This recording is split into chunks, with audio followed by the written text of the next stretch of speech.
అనకాపల్లి జిల్లా మాడుగులలో 12 అడుగుల భారీ గిరినాగు కింగ్ కోబ్రాను పట్టుకొని అడవిలో వదిలేసిన స్నేక్ క్యాచర్స్. అనకాపల్లి జిల్లా మాడుగుల శివారులో భారీ గిరినాగు హల్చల్ చేసింది.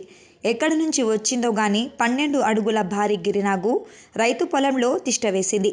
ఓ రక్తపింజర పామును వేటాడి మింగేసింది. ఇదంతా చూసి అక్కడి వారంతా భయంతో బయటకు పరుగులు తీశారు.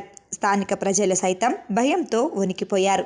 వెంటనే గ్రామస్తులు అటవీశాఖ సిబ్బందికి సమాచారం ఇవ్వగా వాళ్ళు స్నేక్ క్యాచర్ను పిలిపించారు. గంటపాటు శ్రమించిన స్నేక్ స్నాచర్స్ గిరినాగును బంధించి దట్టమైన అటవీ ప్రాంతంలో విడిచిపెట్టారు.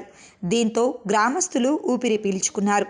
ఇంత పెద్ద గిరినాగు ఈ ప్రాంతంలో ఎప్పుడు చూడలేదని స్థానికులు అంటున్నారు.